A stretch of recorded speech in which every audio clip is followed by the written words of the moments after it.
सच बताऊं, हम यहाँ बैठे हैं और आप वहां बैठे हैं। ये दास सुना रहा है, आप सुन रहे हैं। ये भी ईश्वर का खेल है। और सुनो, कई बार भगवान ना पिटवा भी देते हैं। माधव दास जी को पिटवा दिया इन्होंने, ये बैठे हैं। किसे पिटवा दिया? माधव दास जी नाम के एक भक्त थे जगन्नाथ जी में। ये बड़े मजे लेते रहते हैं। सम्मान मिले तो कृपा समझिएगा, और अपमान मिले तो भी कृपा। इसका उदाहरण दे रहा हूं, सुनो। माधव दास जी नाम के एक भक्त थे जगन्नाथ जी, बड़े भक्त थे। क्या हुआ, कटहल पक चुका था। कटहल समझते हैं? बिहार में और कुछ जगह पका, जैसे आप लोग कटहल की सब्जी खाते हो, ऐसे कुछ जगह पका हुआ कटहल खाया जाता है। कटहल जब पक जाता है ना, अच्छी खुशबू आती है उसमें, और पका हुआ कटहल का गूदा खाया जाता है। तो जगन्नाथ जी बोले कि कटहल की खुशबू आ रही है। वो कटहल पक चुके थे, और जो वहां के राजा थे ना, उनका कटहल का बगीचा था। तो भगवान माधव दास जी से बोले कि चलो कटहल खाने चलते हैं। तो भगवान माधव दास जी बोले, प्रभु सवेरा होने दो, सवेरे अपन चलेंगे।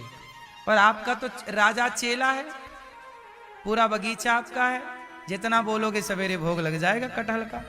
भगवान बोले नहीं नहीं, हमें तो अभी चलना है। तो माधव दास जी बोले ठीक है, फिर आपका मन है तो चलो। तो जगन्नाथ जी को लेके गए माधव दास जी। तो माधव दास जी बोले चलो, हम राजा साहब से बता देंगे कि जगन्नाथ जी का मन कटहल खाने का है, तो वो आपको एंट्री दे देंगे। भगवान बोले नहीं नहीं, चोरी से खाएंगे आज, बता के नहीं खाएंगे। पीछे के रास्ते से घुसते हैं बगीचे में। अच्छा, दोनों घुस गए, जगन्नाथ जी और, अच्छा माधव दास जी बूढ़े थे, जगन्नाथ जी तो जगन्नाथ जी सदा जवान। घुसे पीछे बाड़ी बाड़ी तोड़ के। भगवान बोले माधव दास जी ऐसा करो, आप पेड़ पे चढ़ जाओ, और पेड़ पे चढ़ जाओ, और वहां से पके पके गिराना, हम समेटेंगे। ठीक है। माधव दास जी बूढ़े ठेले व्यक्ति चढ़ गए ऊपर। अब पके पके कटहल तोड़ रहे हैं, और भगवान खूब हल्ला कर रहे हैं, हाँ हाँ माधव दास, हाँ वो। भगवान बोले चोरी से घुसे हो, थोड़ा शांत रहो, आ जाएगा वो जो चौकीदार है। जगन्नाथ जी बोले आने दो आने दो। अब तो भैया सचमुच वो चौकीदार सुन लिया। चौकीदार को लगा कोई चोरी हो रही है, और जैसे ही चौकीदार ने सुना कि कहीं कुछ चोरी वोरी चल रही है, धम धम की आवाज, बड़ा बड़ा कटहल गिरे तो आवाज आए। अब लो भैया, जैसे ही चौकीदार आया, कौन चोर चोर चोर चोर चोर, वो चोर चोर कहा तो जगन्नाथ जी भाग गए। अब बूढ़े ठेले माधव दास जी चढ़े। अब माधव दास जी चुप बैठे ऊपर। फिर भी उसने पकड़ लिया, ए बाबा चोरी कर यहाँ। बाबा बोले भैया मैंने नहीं चोरी की, वो जगन्नाथ जी का मन था, भगवान का नाम ले रहा, बच रहा। उड़ा ए भैया उतर के खूब मार लगाई चौकीदार ने। वो मारा ही नहीं, चल तेरे को राजा के सामने पेश करेंगे। वहीं ना अपनी कोठरी में माधव दास जी को बांध दिया रस्सी से, भाग मत जाना।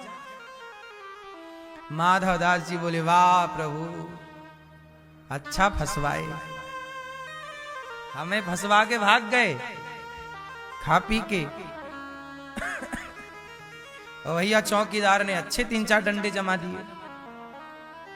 सवेरा हुआ तो माधव दास जी को लेके राजा के सामने गया चौकीदार।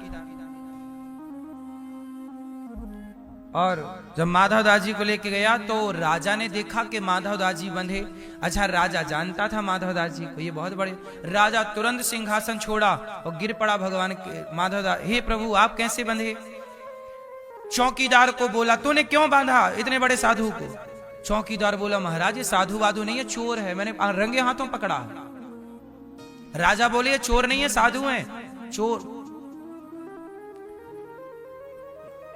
वो बोला चौकीदार महाराज आपको गलतफहमी हो गई, ये कटहल चुरा रहे थे। तब राजा साहब ने कहा महाराज क्षमा करो, क्या आप कटहल चुरा रहे थे? क्या है पूरी बात? तब बताई कि जगन्नाथ जी का मन था कटहल खाने का, हम दोनों ही आए थे, वो तो भाग गए और हम फंस गए। राजा ने कहा कि जगन्नाथ जी की इच्छा थी कटहल खाने की। हाँ, तुरंत राजा ने पूरा बगीचा जगन्नाथ जी के नाम लिख दिया। प्रभु आज से पूरा बगीचा। ये बिल्कुल सत्य कथा है, ये कोई कथा हम बना के नहीं बता रहे हैं, ये सत्य कलयुग की घटनाएं हैं, ये सब भक्तमाल की कथाएं हैं। हाँ गुरु जी, माधवदास जी को राजा ने प्रणाम किया और माधवदास जी गए। हम केवल ये बात आपको केवल इसलिए बता रहे हैं कि भगवान कई बार सम्मान दिलाते हैं तो कई बार अपमान भी होता है। तो आप ये मत सोचिएगा कि अरे हम तो भक्त हैं, हमारा अपमान कैसे? भगवान आनंद लेते हैं। कई बार आपने देखा होगा छोटे बच्चों को हंसाया जाता है, वो हंसते हैं ना तो माँ बाप लोग बड़ा आनंद लेते हैं। वो कई बार ना कुछ बच्चों को रुला के लोग आनंद लेते हैं। बोलो हाँ, चिटकोटी काट देंगे बच्चा रोएगा, उसे चिढ़ाएंगे बच्चा रोएगा, तो वो रोता है ना तो भी कुछ लोग आनंद लेते हैं कि भाई बच्चा, चिढ़ाते हैं। बोलो हाँ, तो बच्चे हंसते हैं, हंसने में भी सुख लेते हैं माँ बाप, बच्चे रोते हैं रोने का भी सुख लेते हैं माँ बाप। ऐसे भक्त के हंसने भक्त के रोने का दोनों का सुख भगवान लेते हैं। इसलिए सम्मान मिल जाए तो कृपा, अपमान मिल जाए तो कृपा, जीवन मिले तो कृपा, मृत्यु मिले तो कृपा, यश मिले तो कृपा, अपयश मिले तो कृपा, हानि मिले तो कृपा, लाभ मिले तो कृपा। जो हर परिस्थिति में कृपा का अनुभव करता है वही भक्त होता है। वही भक्त की परिभाषा, सीधी परिभाषा है भक्त की, जो हर परिस्थिति में कृपा का दर्शन करे, जो शिकायत ना हो। अब माधवदास जी ने शिकायत थोड़ी की कि आपने पिटवा दिया। और ये कथा केवल माधवदास जी की नहीं, कितने भक्त हैं जिनकी खूब पिटाई हुई, नहीं हुई? और की तो छोड़ो, विभीषण की पिटाई हो गई। रावण ने जमाया लात। अच्छा, विभीषण को लात सही मारा कि गलत मारा रावण ने? हैं? क्यों? ठीक पड़े कि नहीं? ठीक पड़े विभीषण को। क्यों? क्योंकि बिना लात खाए ये राम की शरण में जाते ही नहीं। कुछ लोग ठोकर खा के ही ठाकुर की शरण में आते हैं। ठोकर ना लगती तो विभीषण राम के पास नहीं आते। अच्छा, रावण बहुत समझदार है। रावण जान गया कि लंका आगे यही संभालेगा विभीषण, क्योंकि हम तो सब लड़ मर के चले जाएंगे, मोक्ष पालेंगे ना राम के हाथों।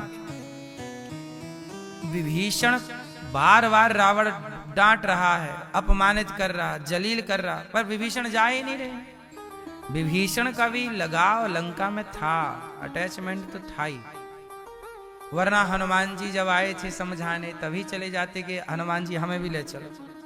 नहीं नहीं, हम नहीं जाएंगे अभी, तो मना कर दिया। रावण बोला कि भाई ये तो जा ही नहीं रहा, कैसे जाएगा? तो बोले बातों से नहीं जा रहा है, लातों से जाएगा। तब रावण ने एक लात जमाई और विभीषण जब लात खाए तब रावण जबहि विभीषण त्यागा, भयउ विभव बिनु तबहि अभागा। अस कही चला विभीषण जबहि, आयुहीन भय सब तबहि, साधु अवज्ञा तुरत भवानी। रावण ने लात मारा, ये तो विभीषण के लिए भलाई थी, पर रावण के लिए नुकसान हो गया। रावण उसी क्षण अभागी हो गया जब उसने एक भक्त का अपमान कर दिया। सही है। हम आपको ये सारी बातें सिर्फ इसलिए बता रहे हैं कि अपमान भी आएगा, गालियां भी आएंगी। आप साधु हो, भक्त हो, इसका मतलब ये नहीं कि आपका केवल सम्मान होगा। अपमान सह सकते हो क्या? यदि अपमान सह सकते हो तो ही आप ईश्वर के रास्ते पर चलना।